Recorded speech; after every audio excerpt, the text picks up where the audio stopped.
ఈరోజు దేశవ్యాప్తంగా జరుగుతున్న ఉద్యమంలో ఎంతో మంది బయటికి వచ్చి మాట్లాడినారు. సెలబ్రిటీస్ పోలీసుల మీద జరుగుతున్న చర్య తప్పు అని చెప్పి విభేదించినారు.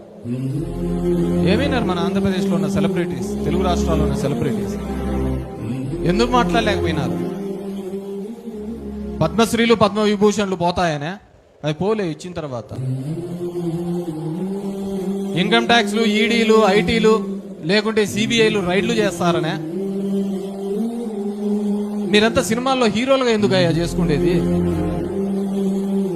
మేము కొండవీడి దొంగ సినిమా అప్పుడు చూస్తా అంటే దాంట్లో ఆమె కథరా చెప్తా అంటది, కష్టాలు ఉన్నప్పుడు వస్తాడమ్మా అంటే వస్తాడమ్మా, వాడు తెల్ల గుర్రం మీద నల్ల ముసుగేసుకొని నల్ల కుక్కేసుకొని వస్తాడంటే ఓ బ్యాక్గ్రౌండ్ లో ఎదురే నాకు లేదు నన్నెవడు ఆపలేడు అని వస్తాడు పాట.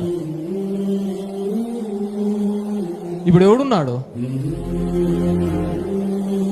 విద్యార్థులు, వేల మంది విద్యార్థులు ఆడ కొడుతుంటే, తన్నలు తింటూ ఉంటే మాట్లాడలేని పద్మ విభూషణ్లు, పద్మశ్రీలు పద్మ వ్యూహంలో చిక్కుకున్నారంతా.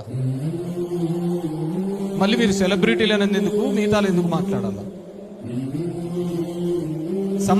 సామాజిక స్పృహ లేని వాళ్ళు మీరు ఎందుకు అవుతారు సెలబ్రిటీలు? దాంట్లో ఏదో మాట్లాడినారని ఒక 15 ఏళ్ళ ఆడపిల్లలుగా ఇన్స్టాగ్రామ్లలో ఉన్న వాళ్ళు బండబూతులతో తిట్టిస్తున్నారు వాళ్ళను. మన రాష్ట్రంలో కూడా అది అలవాటు. ఎవరు మాట్లాడతాడో వాళ్ళను బండబూతులు తిట్టడం అలవాటు.